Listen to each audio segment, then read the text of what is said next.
ሶላት እየሰገዳችሁ እያላችሁ ትኩረታችሁ ሙሉ በሙሉ ወደ ሶላቱ መሆን አለበት። አላህ ሱብሓነሁ ወተዓላ ከአካላዊ እንቅስቃሴዎቻችሁ ይልቅ የልባችሁን ትኩረት ነው የሚመለከተው። ቃለ ነቢዩ ሰለላሁ ዐለይሂ ወሰለም ኢነላሃ ላ የንዙሩ ኢላ ሱወሪኩም ወኢላ አጅሳሚኩም ወላኪን የንዙሩ ኢላ ቁሉቢኩም ወአዕማሊኩም። ነቢ ሰለላሁ ዐለይሂ ወሰለም ምን አሉ?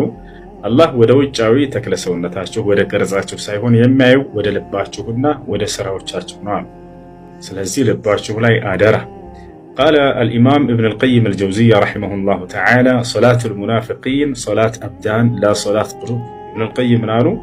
የሙናፊቆች ሶላት የሰውነት ሶላት ነች፣ የልብ ሶላት አይደለችም ማለት። ያ ማለት ሰውነታቸው ይንቀሳቀሳል፣ የሶላትን እንቅስቃሴ ይሰራሉ፣ ግን ልባቸው ሌላ ቦታ ነው። እነዚህ መናፊቆች ናቸው ብሎ ተናግሯል።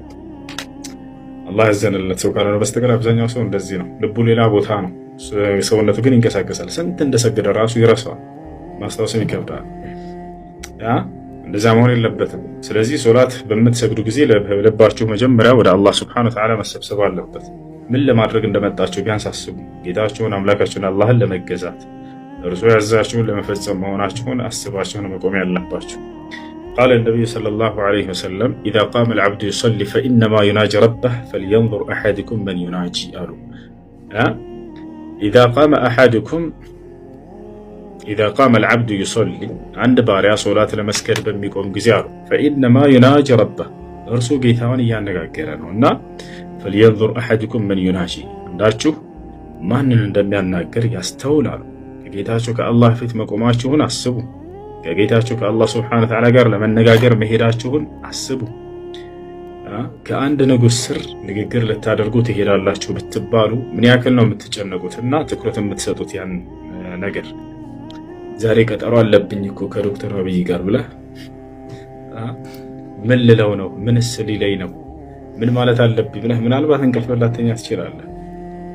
ሰማይና ምድር ከፈጠረ ከአምላክ ከአላህ ሱብሓነሁ ወተዓላ ፊት ልትቆም ስትልስ ከዚያ በላይ ሊሆን ይገባል ትኩረታችሁ። ከምድራዊ ንጉሶች ይልቅ የሁሉ ነገር አስገኝና ፈጣሪ የሆነ አላህ ሱብሓነሁ ወተዓላ ታላቅ ነውና ተፈጽሟል። ማሊከል ሙሉክ የንጉሶች ሁሉ ንጉስ ከሆነ ፊት ከአምላክ ከአላህ ሱብሓነሁ ወተዓላ ፊት ልትቆም ነው። ስለዚህ ከእርሱ ፊት ልትቆም መሄድ ሚስትህ ሒጃብ የማታደርግ ከሆነ አንተ ሰላት የማትሰግድ ከሆነ ቤትህ ውስጥ ምስሎች በየቦታው ተሰቅሎ ከዋለ ቲቪው 24 ሰዓት ሙዚቃ የሚጮህ ከሆነ ታዲያ ምን ትጠብቃለህ? መላእክቶች እንዲመጡ? ቆይ ግን ሙዚቃና መሰል ነገሮች ጅኖችን ይስባሉ?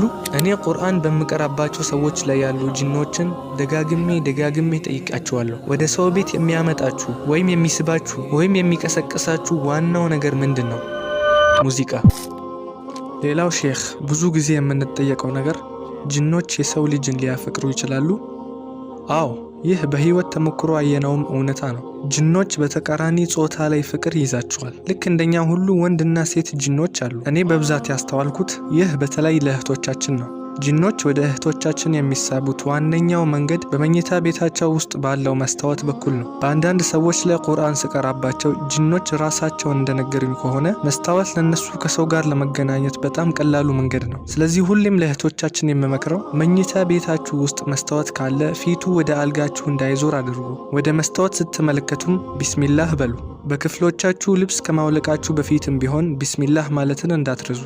በአሁኑ ጊዜ ወንዶቹም ቢሆኑ መጸዳጃ ቤት ውስጥ ራቁታቸውን ሆኖ ፎቶ ይነሳሉ። መጸዳጃ ቤት እኮ የሸይጣኖች መኖሪያ ነው። የሆነ ሰው እንዲህ ያደረገ ጅን ቢለክፈው ራሱን እንጂ ማንንም ጥፋተኛ ማድረግ አይችልም። ሴቶች ደግሞ መጸዳጃ ቤት ውስጥ ሆነው ሜካፕ ተቀብተው ፎቶ ተነስተው ሶሻል ሚዲያ ላይ ፖስት ያደርጋሉ። ይህ ጅኖችም ጭምር ወደ እነሱ እንዲሳቡ ምክንያት ይሆናል። የእነሱ መሳብ ደግሞ ብዙ ጉዳቶችን ሊያስከትል ይችላል። ከነዚህም አንዱ ተደጋጋሚ የሆነ ኢህቲላም ነው። ይህ ደስታ እየፈለገ ያለ ጅን ነው። አንተ አይሰማህም፣ እነሱ ግን ይሰማቸዋል። የሆነ ሰው በህልሙ ግንኙነት እያደረገ ያያል። ሲነሳ ራሱን ረጥቦ ያገኛል። ተነስተው ገላውን ታጥቦ ምንም እንዳልተፈጠረ ህይወቱን ይቀጥላል። እኛ ዝም ብሎ ተራ ህልም ሊመስለን ይችላል። ነገር ግን ይህ ጅኑ በህልማችሁ እየመጣ ግንኙነት እያደረገ ሊሆን ይችላል። አንድ ጊዜ በአንዲት እህት ላይ እየቀራው ነበር። ለ10 ዓመታት ነበረ የያዛት። አልሐምዱሊላህ ድግምቱን አስለቀቀን። በኋላ ጅኑን ለምን አትወጣም ብዬ ጠየቅኩት።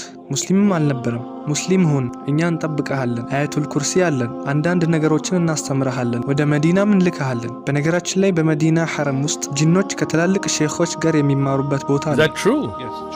in Masjid an-Nabawi አንዳንድ ጅኖች ሰው መስለው በሐለቃት ላይ ታይተዋል። ሼክ ኢብን ባዝም ይህን አንስተዋል። ሌሎችም ይህን ያዩ ሼኾች አሉ፣ ከዛም ተሰወሩ። ሼክ ሙቅቢልም በጣም ጎበዝና ብልህ የነበረ ጅን ተማሪ ነበረው። ሼክ ኢብን ባዝ አይነ ስውር ነበሩ። እናም እሳቸው የአንተ አነጋገር የሰው አይመስልም ብለውታል።